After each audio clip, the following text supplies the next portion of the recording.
Welcome to Lawyers Who Learn, where we explore how attorneys' engagement and lifelong learning fuels their growth. Join us to uncover these journeys and gain insights for your legal career.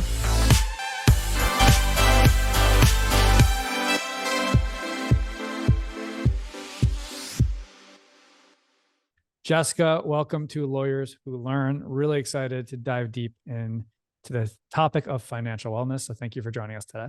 Thanks for having me, David. I'm excited to chat with you.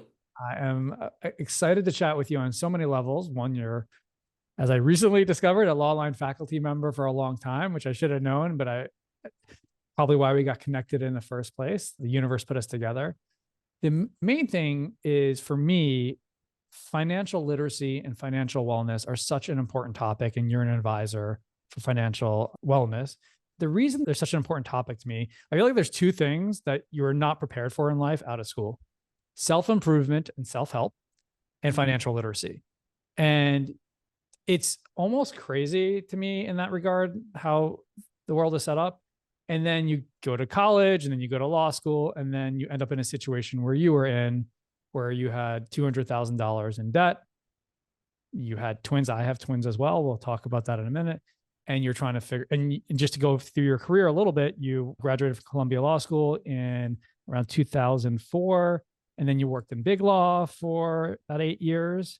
And then you went to the SEC Division of Enforcement as a senior counsel for about 6 years. You left and you realized, okay, I need to do something that fulfills me and it's my superpower. And that's where you became a certified coach in this area. And I love talking to coaches for so many levels.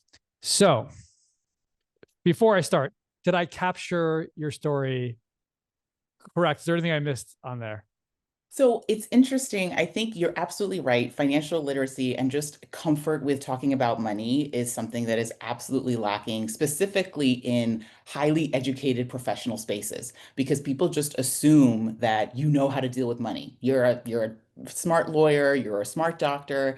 And I hear from so many of those folks, I have no idea what I'm doing. I didn't know what I was doing because that's not part of the schooling. But one of the terms that you used to describe me was advisor. And as someone who was at the Securities and Exchange Commission, I'm very careful that people do not believe that I am a financial advisor. That is a term of art, and it really is reserved for investment advisors. Those are the regulated folks who are dealing with all different types of securities, right? Stocks, bonds, insurance, anything right in the securities world.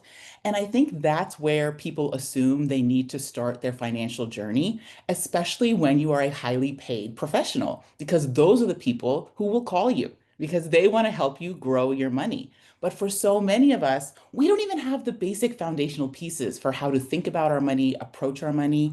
And so that's the space where I like to play. As an accredited financial counselor, I'm helping Counselor. folks. Yes, I'm helping folks with all of those money management skills that you may not have picked up at home. You certainly didn't pick up in school. You definitely didn't pick up in law school, and you might feel a little underprepared to embark on your journey. And so that's where my wheelhouse, that's what I help my clients with. And then when they're ready, they can have a productive conversation with an investment advisor about growing the money they're now managing themselves. One of the things that you say on your site is one of the biggest benefits of working with you or somebody in your position is having a really competent accountability buddy. Because to some degree, like you say on your website, they could do this on their own, but they don't. And so I find that interesting in regards to, because it's like when you have skin in the game and you hire somebody to do that. Let me just ask you this one question and see where it goes, and then we'll follow the journey anywhere it is. Because I think it's, again, we can go in so many different branches right now. You speak a lot, you speak on Lawline, and we'll talk about that as well. You speak at firms and maybe do a lot of podcasts.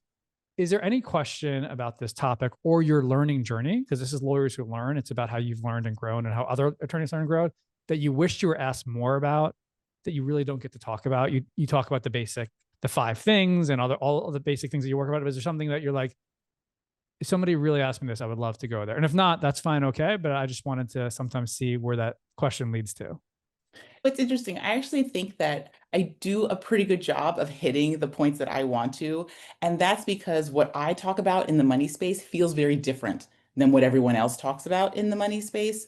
I am here to peek under the hood for all of the lawyers who might be giving folks the impression that they're great with money. And they certainly don't want to disabuse anyone of that notion. we, I hate to be the bearer of bad news, but there are a lot of really smart professionals out there that are just winging it and they don't love how that feels. So, a lot of what I end up trying to shine light on is debunking that myth that if you are a good lawyer, that means that you automatically also have to be good at managing your money. They're different skill sets. And to be honest, there's probably way less emotion in Yeah. law than there is in money. And that's something that I help my clients work through. It's something that I focus on in my trainings and my workshops when I'm going into law firms or speaking at bar associations. And so I do try to shine a light there, which I think is a topic that doesn't really get talked about that much in the personal finance space. It is true. And I think we're all guilty to that degree because there's only so many hours in the day. And especially when you have loans. And I remember having a conversation with one of my friends who's talking about all his loans. And I said, what's your interest rate? He's like, oh, it's like 14, 15%. I'm like, are you sure? And he like went to look at it. He's like, oh, I was wrong. It was 4%. And like, just to have that unknowingness and because he kept moving it forward was interesting to me. So I think that's a great point. Can we start with your journey of your learning journey of, okay, you leave your job at the SEC, you take a certification course. What did you learn? What did you have to learn in that course? Take us through what you learned in that process to become certified. So, the Accredited Financial Counselor program is one of the only accredited financial coaching certifications out there. As someone who worked at the SEC and was regulating the financial industry, I didn't know what an AFC was because we don't regulate them. And personal finance is not something that's regulated by any of the financial agencies. It really can be the Wild West. You don't have to have a certification, anybody can call themselves a financial coach. And that's somewhat terrifying for me, right? As somebody who came from a highly regulated industry, both in terms of law and then financial services. So I was really drawn to basically the structure and just the heft of the Accredited Financial Counselor program. I actually heard about it because my husband at the time, I did find a partner eventually when I had some more free time to spend actually being a good person in a relationship, but he was retiring from the army. And the US military does a very good job of trying to ensure that future veterans will hit the ground running, will be productive members of society, right? Will not be a drain on any resources. And he had to go through an entire year of trainings to exit the army. And one of those required Wow. trainings was related to personal finance, and he had to meet with an accredited financial counselor. And I at love that it. time, I was at the SEC. I was trying to figure out what I wanted to do. I knew I wanted to leave. I just didn't know where I wanted to go next. I'm sure you have this conversation with so many lawyers who left the law, the existential crisis we go through in terms of trying to figure out who we are if we're not going to be a lawyer. And when he told me about the meeting, he had actually taken some of the worksheets that I had put together for us on our own personal finance journey. I was a financial independence, retire early nut at that point. So I was very adamant about managing our money and getting us ready for some freedom. He brought the worksheets, and the accredited financial counselor said, is your wife interested in doing this? Because these are really good. This is way better than anything that we're going to give you. You Wow. should just follow this. And also, does she want to do this work herself? And he came back and he told me that. And it was like a lightning bolt moment, thinking, wait, is this a job? Like helping people with their budget and spending plan and just paying down debt and learning how to save better and putting money toward your values. Is that a thing? And I looked it up and it absolutely is. And the AFCPE is the organization that basically oversees all accredited financial counselors. It's a real organization. They have an ethics board. I had to take a curriculum. I had to take an exam. I have continuing education requirements. I have ethics requirements. It felt very familiar to me, right? Coming from law, this feels Totally. thing I can get behind. And what I really wanted to get out of the program, I have my own personal finance journey. I can help someone who has all of the factors that I brought to the table and wants the same things that I wanted, but I wanted to be able to help people with other money stories. And so going through the program really gave me the breadth of knowledge that I felt was necessary to be able to handle any type of financial issue. and to know when a financial issue is not something that I should handle, right? When it's outside my wheelhouse, I need to refer this person out to a licensed professional in a different area, but I would at least know what questions to ask and where to point them. And that's all that I wanted to be able to start helping people kind of out about in the real world in terms of embarking on this new How, career. how long was the program? So it really does vary. I did the online schooling option. I also came in with obviously an advanced degree, so there were lighter requirements, but the schooling, it was probably about 6 months that it took me to get through everything. And then I Okay. took the exam in November of, I want to say 2018, because that's when I left the SEC. And then I started taking my practice hours because you do have to work with real clients to get your accreditation. But I am so fascinated about, again, how your learning journey during this 6 months, because I'm I'm secretly like wanting to do stuff like this too, because financial literacy is an ongoing growth journey. Is what are some of the things that, if you can recall, that you actually learned during those 6 months that you took for granted before? Is there anything that really stood out that you use now, but like when you read it, you're like, oh my God, this makes so much sense. I didn't get that. Or was it all things that you really knew, but more in a formalized, organized way of going through it?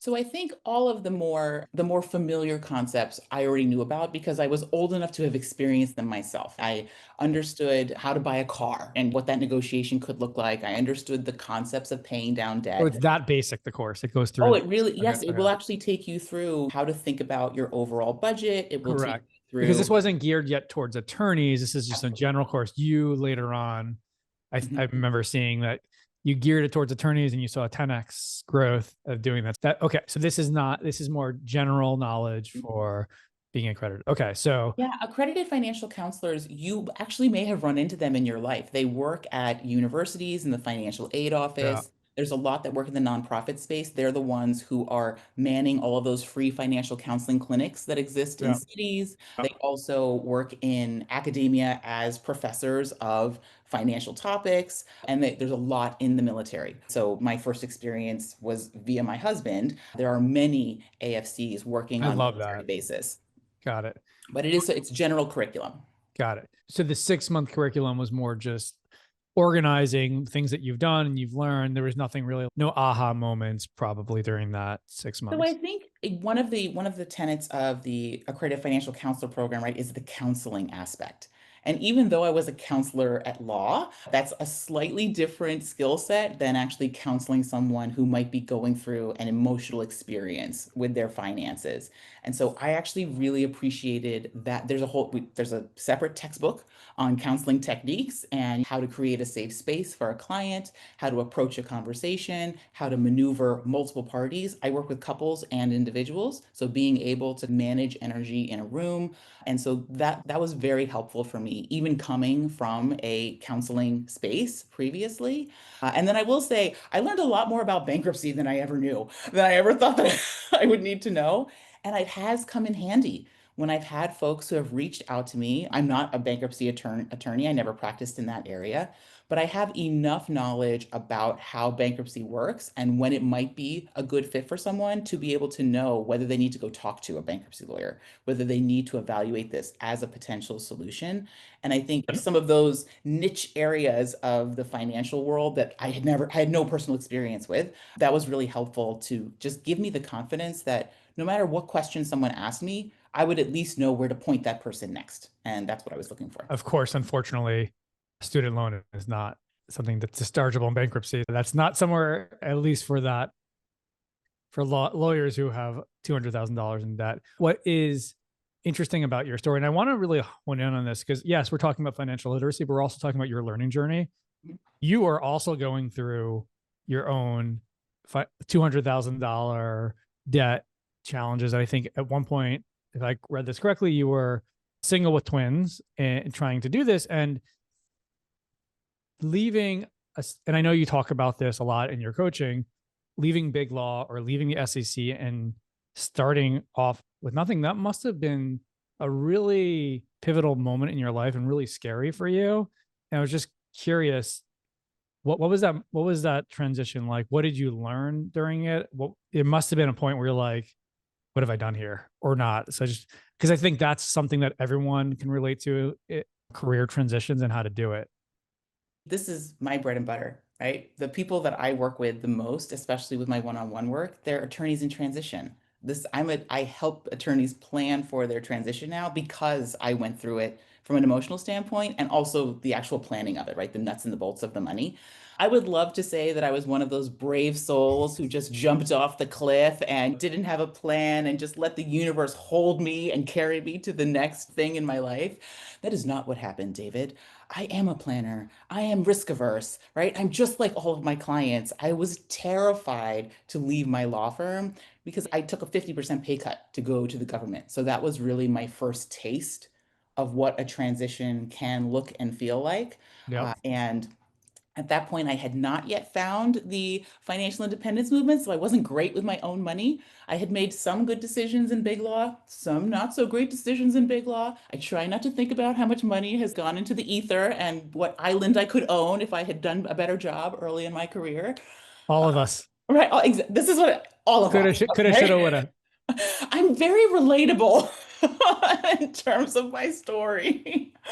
But that lesson of going after something that I had always wanted, even if it meant that I was going to have to sacrifice certain things, you would have to ask my children whether it felt good in terms of having our life dramatically shift. But that was the first lesson that I needed to learn. And I just got much better at managing my money when I had less to manage because I just didn't have the margin of error that I used to have. So that was the first part of my learning journey. And then while I was at the SEC, getting exposed to all of these different facets of the financial industry, really just the nasty underbelly of the whole thing, I was like, wow, all these people are terrible. I never want to work with anyone like this. What, for example, were you surprised how rampant insider trading actually is? Oh Is my that part of it? The insider trading, I will say yes, but I was really more affected by the Ponzi schemes and the affinity fraud that we would see. People going into churches, people going into minority communities that are so close knit and they all trust each other. So it just takes one domino to fall for everyone else to fall in line. And that was just heartbreaking because we can only recover so much. Yeah. And we do try to compensate victims. It was one of the reasons why, I was proud of my work at the SEC. But that was actually part of the inspiration to think about, wow, if these people weren't looking for a windfall, if they weren't looking for a miracle to come in and save them financially, maybe they wouldn't have made this decision, this really risky decision. And so that was also part of my Yeah. motivation in wanting to focus on the earlier stages of the financial journey. It was the stage that I found really difficult. And anyone will tell you it's right. Saving your first 100,000 is the hardest 100,000 to save because then the money will start working for you, right? That's the secret. But if you can't get to that first 100K, it's really hard. And we don't necessarily grow up with the skills to manage all of that. I didn't have those skills when I was starting out as an attorney, even though I had access to a fair amount of money. And I wanted to be able to bolster that part of an individual's financial journey. And so that's how I ended up where I am. Can we, before we get into the actual financial, is it called financial planning? Would you call it? How So would you say it? financial coaching. Financial coaching. Yeah. I'll get it right by the end of this interview. Financial coaching. It's something that I correct on every podcast Okay, that I'm fair on because enough. nobody's heard of it. But that's the Right? point. That's the point, right? Like it's not common enough. So before we talk about the financial coaching itself, I'm an entrepreneur. I love entrepreneur journeys. So you get this. Let's talk about that moment for a moment. You get the certification, you do the course. Now you need to have some real live clients. I assume the first clients, you're like, they don't even pay you. You're just happy to have them. And you're like, okay, I'll do it for free. And I'm sure you figure out a way to scrounge that up. Can you remember your first paying client and how you got them? It's fun. My first paying client just came back to me for some Wow. additional support because she's now at a transition point. So it's funny that you ask. But yeah, again, I have an attorney brain. I'm so risk averse. And so even after I passed my exam and I was getting my practicum hours, I was afraid to charge people because I'm like, I don't have my full accreditation yet. I know other people help people with money, but I don't know that I feel comfortable doing that, even though I'm pretty good and I can help people. I'm really good at what I do. And so it was friends and family. I would show them what I had done for myself and for my husband in terms of the materials that I put together, the analyses that I would run to highlight where are the stressors, where Can you do you pause right there for a second? What do you mean? Just so I can get a sense, what do you mean? Yeah, you were saying, I'm sorry, you were saying it, but when you say the materials you put together when you showed up, what is this materials? Is this a P&L statement? Is this a balance? What are So these for materials? my personal finance clients, I like to do a few just financial analyses on where their money is going. Remember, I'm not doing retirement projections, I'm not Right. doing investment projections, I'm not doing Monte Carlo simulations, I'm not doing anything like that. I have them fill out a pretty standard spending plan expense sheet of where their money is going. And then we start breaking it down and we get really granular. But I also help them see more of the bird's eye view of what's going on with their money. Are they digging themselves into a hole, or are they working toward financial progress? Or are they maybe just treading water? And if we shifted a few things, they could be making some more financial progress. So that's the level of analysis that I bring to my client work that I think is what's missing when somebody goes through a personal finance book or maybe What through a sheets checking are account. you? These are sheets that you Oh, these are source. spreadsheets. Are you kidding? David, I don't do live math. Don't ask me to do any live math on this call. It'll be embarrassing for me and hard to follow along anyway. No, these are spreadsheets. And because I don't want to use a tool that somebody has to pay for or might go away. I have so Yeah. many clients who are beside themselves because Mint is gone. And Could I tell you something? I used Mint and then I switched to one of their competitors because there were so many other companies who were trying to do it, which I had to pay for. And to some degree, it's really helpful. To some degree, I don't look at it. But the first year I did it, I'm like, because to your point, you're just like, how much money am I spending? Am I spending too much? Where do, one of my struggles, and again, we'll go back to the entrepreneur journey, but it's constantly feeling like you don't have enough money to spend on that or this vacation. And so instead of really knowing it, whenever my wife says, let's do that, I'm like, no. But like maybe the answer is yes. Maybe the yes. answer is yes. And Mhm. it's this is where financial coaching comes to mind because you can have a platform like Mint or something similar. You can have a spreadsheet, but the accountability of having somebody who will meet with you once a month and okay, let's go through it. Mhm. You just, for some people, they need to talk it out with somebody. They can't just stare at numbers and I got it. And they need someone to ask them questions. And okay, so now I get it. So now you have this, you know how you did it. You have the spreadsheets. So how did you do word of mouth? Was it a friend who Mm. said, okay, I'll pay you X amount to do this for me?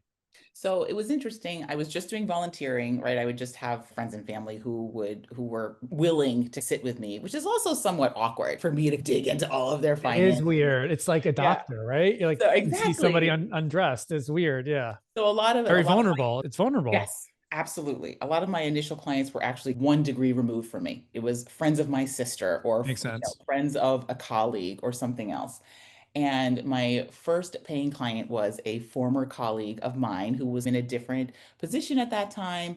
And I just asked her because I had started to pay attention to entrepreneur podcasts and just what would it be like to start this as an actual business. I didn't know if I wanted to run this as a business or if I wanted to be a nonprofit. I had come from government service. That was my DNA, was about just serving people and then somebody else pays that bill, right? Somebody else who has money pays that bill. But I just asked her, I said, hey, if I were to do this type of analysis for you and maybe show you how you can maybe make some shifts or make some moves, was that something that you would pay for? She was like, absolutely.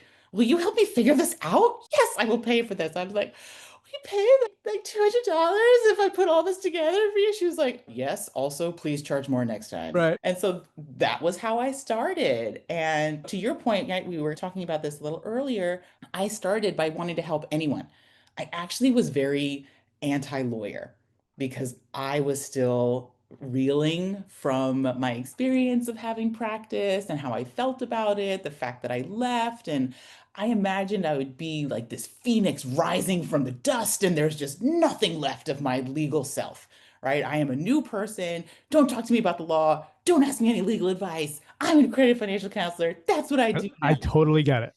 And as you foretold, That shifted, and then everything shifted. It was really hard for me to get clients when I started out. It's hard. It's always hard to get clients, always. Yeah. And I think that is something that I like I said, I love talking to coaches because the transformation to be a coach and to do all the learning to become a coach is step one.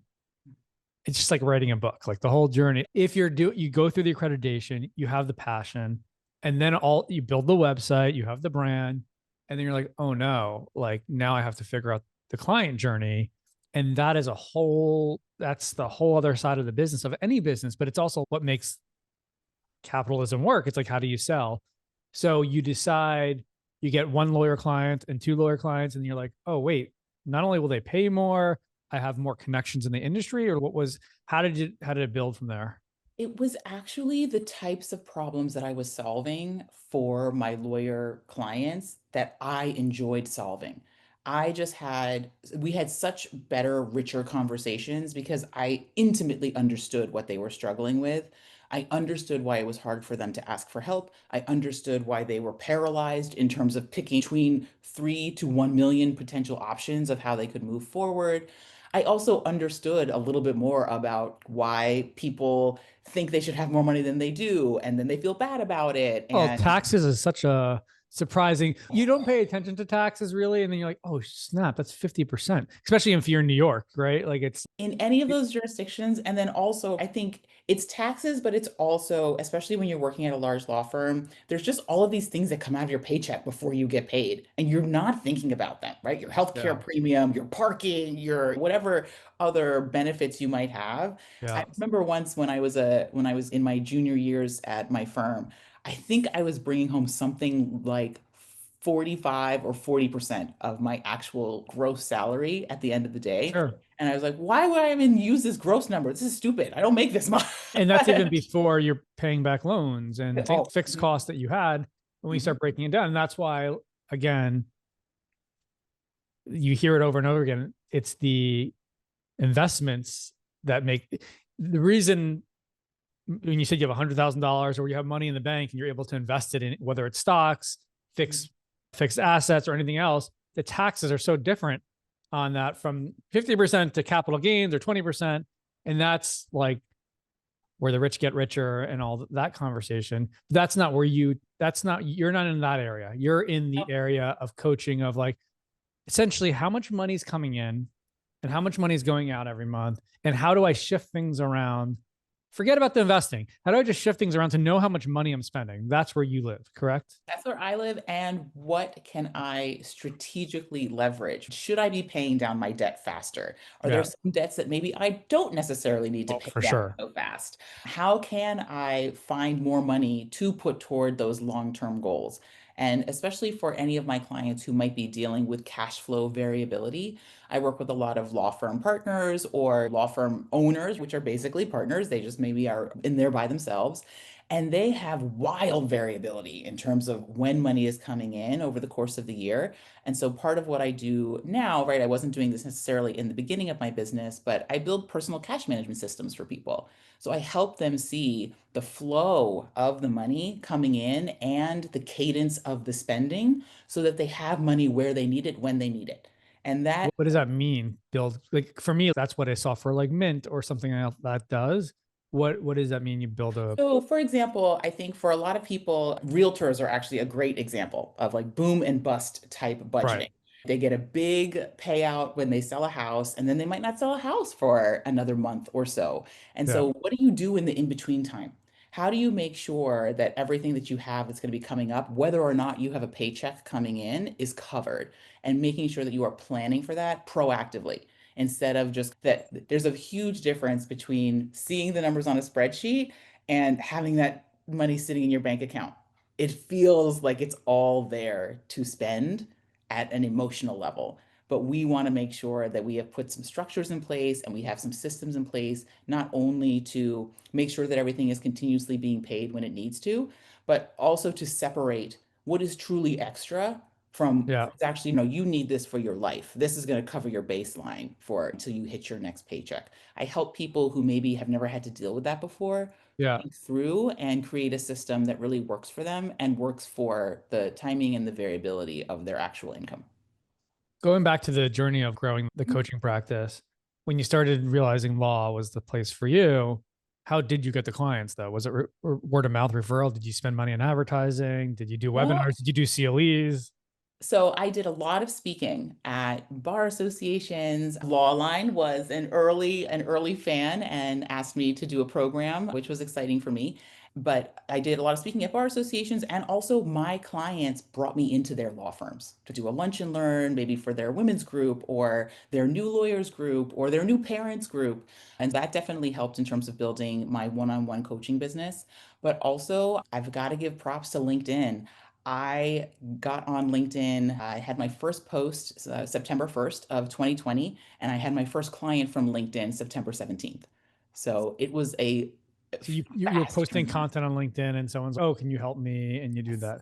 What is as a coach, you can't have, there's a limit to your time. What is the ideal number of clients that you look to work with right now in your practice on a given month or something like that? So it has fluctuated over the years because I've changed some of the length of my offers and the depth of the analysis that I do with the clients and how often I'm meeting with them. But right now, for me, because I'm doing a lot more speaking, I'm doing workshops in law firms and also with bar associations, that is starting to cut into some of my one-on-one time. So right now, probably around 15 clients at a time is what me and my team can easily handle to make sure that I feel like my clients are getting the level of service that I believe is necessary to create real change in someone's personal financial world, especially when the clients are, number one, very used to providing high touch service themselves. I work with people who client service is their number one priority. And so it almost feels hypocritical for me to be showing up in Sure. a different way. That's also my training. This is the only way that I know how to help people. And so there is a lot of depth of service that I provide. So I For try sure. not to overload my own plate and make sure that I can really be there for the number of clients that I'm able to carry. And is your typical service meeting once a month to review the expenses for the month before and going through that? Oh, And are you interested in hearing about my program, David? I would love how's to take you yeah, through how's it. it? So there really there's four facets to the program. It's 6 months that I work with primarily folks who are thinking about a transition. They may not have to be in an active transition, but if they're thinking about switching careers, if they're Why growing, is transition important for this? for me, those are the people that I love working with the most. I Got it. really like being there to support someone through a transition. And you may have I hear a lot of coaches who talk about whatever was the hardest thing for them to deal with in their life. Helping other people deal with that very thing is a cathartic process. That's So, fascinating. so it's somewhat selfish that I choose to work with people who are in transition, but it brings me It's the a good most niche fulfillment. too. Yeah. It is a good niche, and I do feel like there are so many lawyers who are terrified of changing anything about their life. The golden handcuffs. Yes, and it stops them from doing work that they're truly passionate about. Yeah. My mission is to unleash lawyer brains on the world to create more good in the world. It's so interesting because you, to some degree, you're a financial coach, but you're also a coach. So is that how, when you brand yourself, are you just focus on the financial aspect, or you're like, I'm a coach for transitions and I do financial coaching? I really try to focus on the financial piece of any transition. And I have a number of coaches in my network that will work with someone on what job should they go into? What are they truly passionate about? I have those conversations with Got my it. clients, but it's not my training. It's also not my passion. Oh, I don't check the job boards. I've never been a totally. recruiter. Yeah. And it makes it easy for me to partner. Okay. So I'm in big law and I realize I'm ready to leave. I'm not actually sure where I want to go because it's hard to figure that out when I'm working 80 hours a week or more. So I find you, I say, oh, she has a 6 month program. Now what? So the first thing that we do is we actually do the softer part of transition planning. We need to talk about your vision. We need to talk about what you would like your life to look like. I want to know what your non-negotiables are in terms of if I'm creating a spending plan for you that's going to be different than what it is today, what do you want me to save was the Do many last people thing. say, I don't know my vision. I just want to be able to have more balance in my life? Or Yeah, some people don't really have a very clear vision, and the work that I do, we can almost backwards engineer it, right? I will get them the number, the safe income range that they need to be earning in order to continue and not lose too much of their current lifestyle and also still be able to work toward their long-term financial goals. Now, that number might depend on making a few strategic moves before they leave the higher paying job. I absolutely have those conversations with my clients and help them see knocking off a financial goal so it's not on your plate anymore will make the next job and the transition to the next job that much smoother, especially if you got to take a pay cut. and what are some of the things that you hear for visions? Because it's like you think of Simon Sinek, you think of your why, and people are like, I just want to have an impact, or I want to go to a nonprofit. Do you get really somebody's very specific, like, I want to get into, I don't know, buying and selling cars, or something just completely very specific that they never did? Or is it more just, I feel like most people don't have a very clear next thing, but I want to hear if I'm wrong when you ask that question. I think there are two clients that come to me that are thinking about a transition. Either somebody knows exactly where they would like to be and they feel stuck, like they don't know how to get there. They need a roadmap to get to where they want to be. That's a different industry, or what is that? Whether it's leaving the law entirely. I have clients who have gone on to become astrologists. I have clients who have gone on to run llama farms. I have clients who have gone in-house, gone to the government, gone to nonprofits, right? Stayed in the legal field. I have clients who have just gone to the business side. And so I think that's one kind of person where you know where you want to end up and you need a partner to help you Yeah, strategically map how to get there. got it. The other person that comes to me just knows they're unhappy where they are and they want to be in a different financial position to be able to take opportunities that come their way confidently. Okay, A so lot what? of people who are terrified to respond to any ads because they don't know if the money's going to be enough. It's less than what they're making now, and they're not sure if that's going to be enough. I help them answer that question. All right, so let's use that person for this say. So I making, I don't know, significant amount of money at a big law, and it's a 50% pay cut, right? Mhm. Obviously, some things are going to have to change unless maybe you have a lot of money saved. What, it seems pretty obvious. Okay, I'm bringing in X amount. I'm going to bring in this amount less. How much money am I saving every month? How much money? What are my fixed expenses? What are the ones that are like that are not needed, like vacations, other things like that? Okay, you can still do vacations, but cut them in half. Is it that kind of basic stuff that people just are too emotional, too busy, too whatever that they don't want to do, and they just need help going through those basic questions? Or is that what? So this is what I would say, David. What I heard you saying, and maybe you didn't mean it this way, is that, wow, this is really easy. Why don't these people know what they have to look at and what they have to change if they really want this in their life? Can I And say? that's exactly the sentiment that people think they're going to get from a financial person Oh, coming into their world. I love that, I don't give that to them. and I I love tell them that. this is actually hard emotional work. I understand that you are terrified of the changes you may need to make, and you are afraid that you are going to let down your family. You are going to let down everyone in your life by walking away from this golden opportunity that you have been given.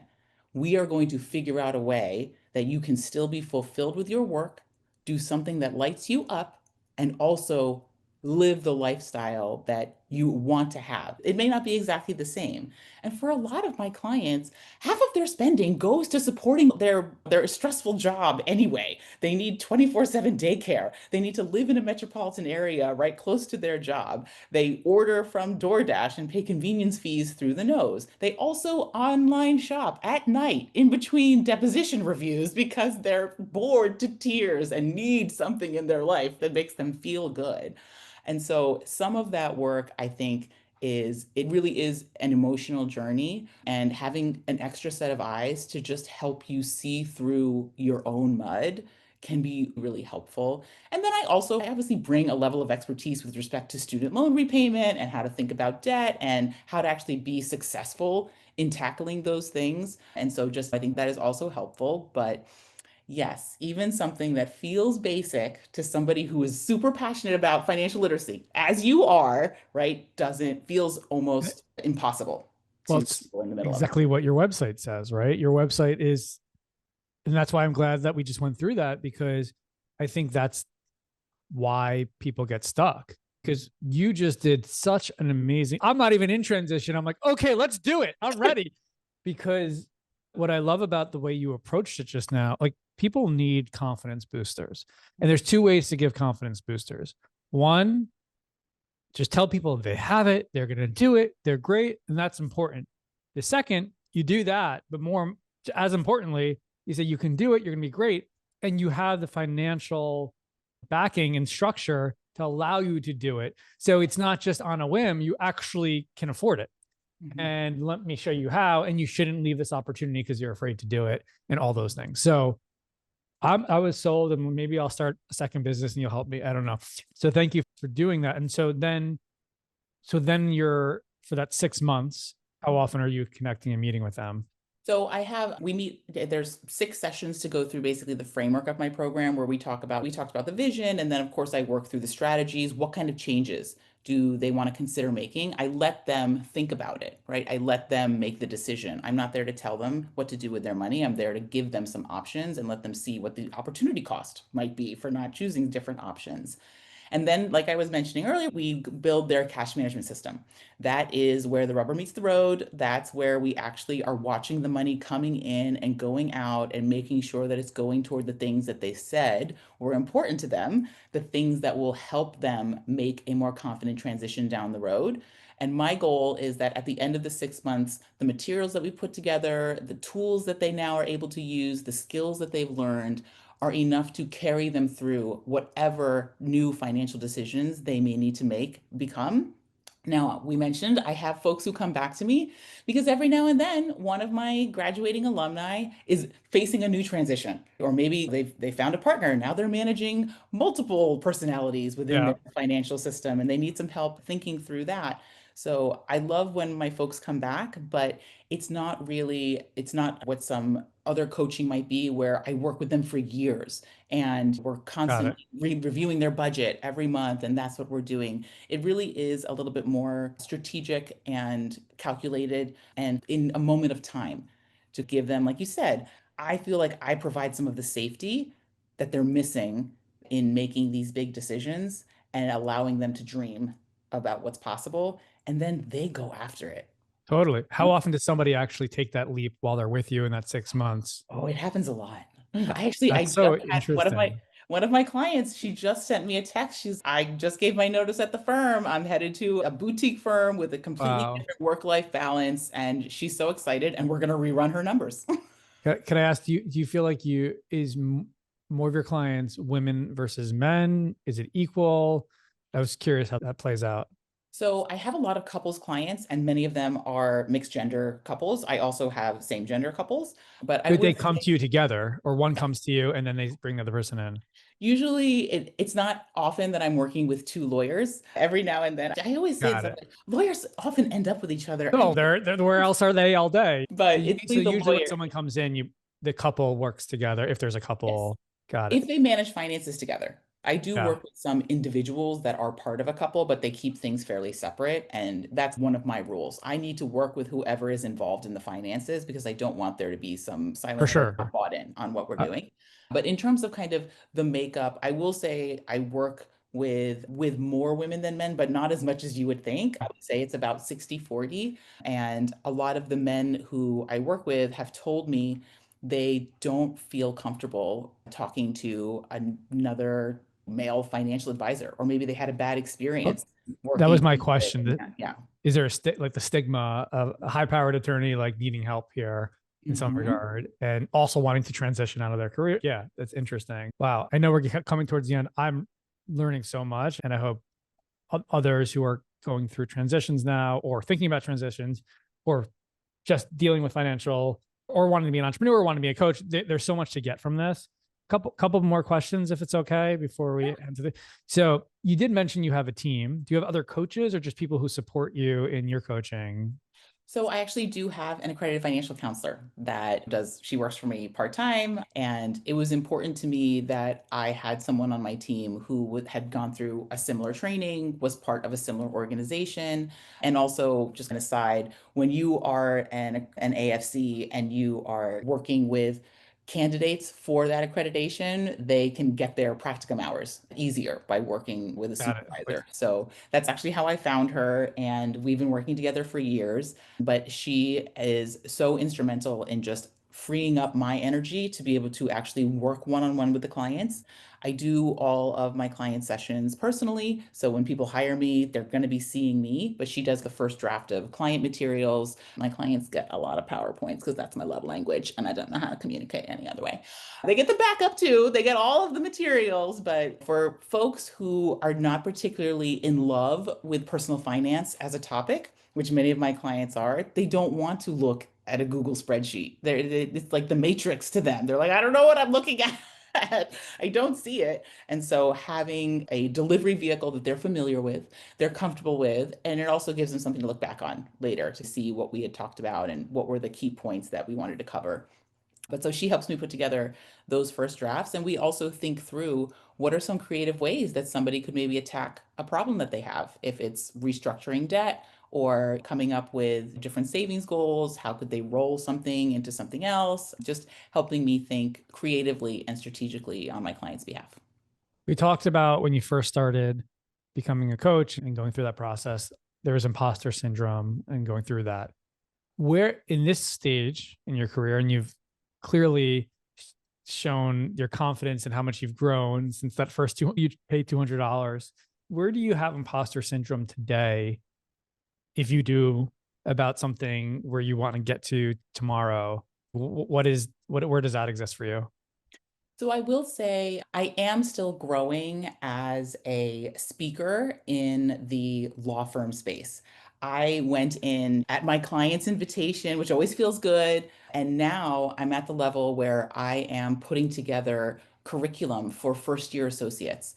I just got booked by a firm to do a 3-part series as part of their first year training curriculum, specifically on how to manage their new salary and how to have a better relationship with money. I love seeing that law firms are making financial wellness a priority. I love that they're not shying away from that anymore and just saying, "Ooh, go talk to the 401k administrator if you have a question." Thing. That's not where any first year wants to go tell somebody that I have a really big credit card bill. I don't think I should have a credit card bill like this. And so that is a new space for me. And I've been doing this work as a coach for 5 years. I've been doing that kind of speaking for the past 2 to 3.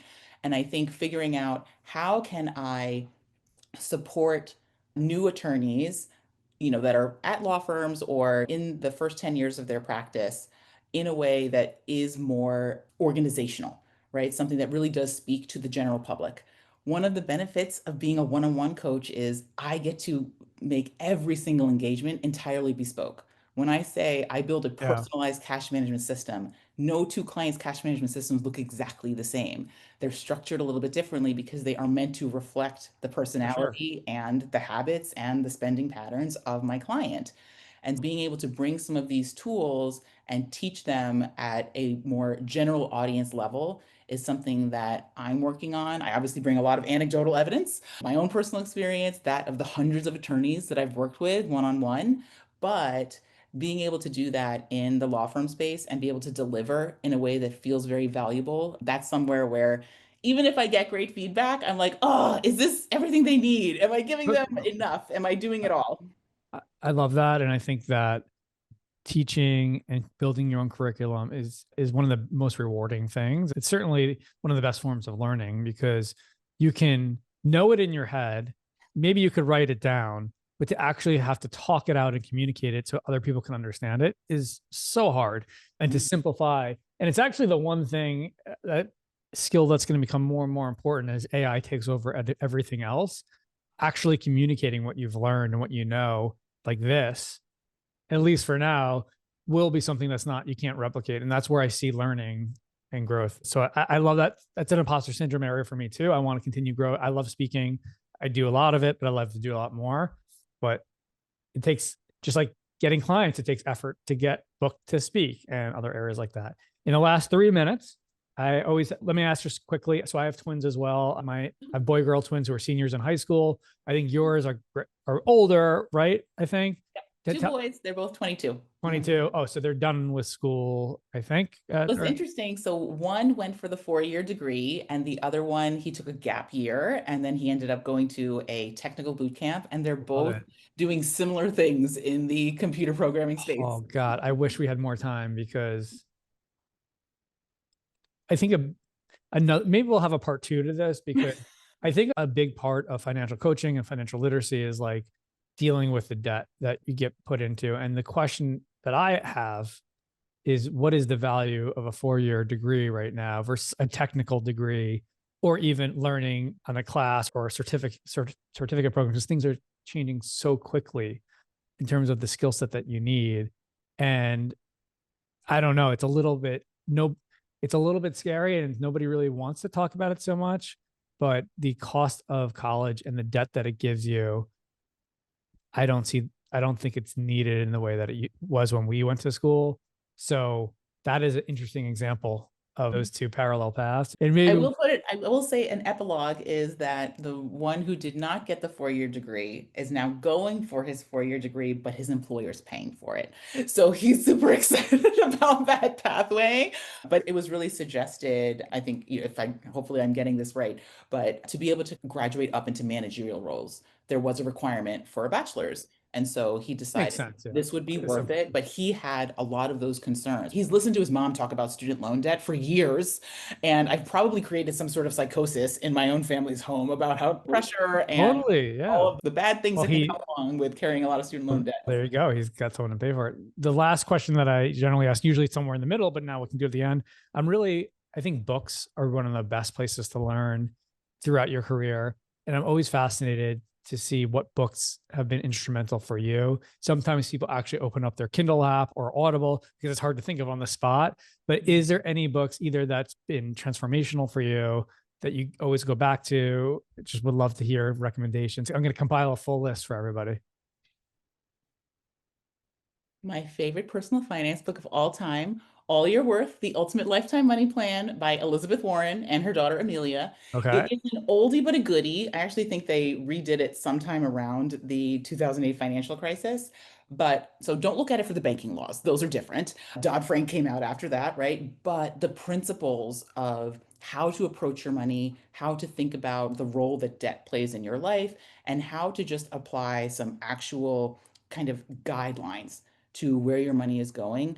This was the book that cracked open for me what was going on for my entire comprehensive financial picture, and helped me see why I felt the way I did about my financial circumstances. And so I use some of the tools that they talk about with my own clients, and everyone finds it very illuminating.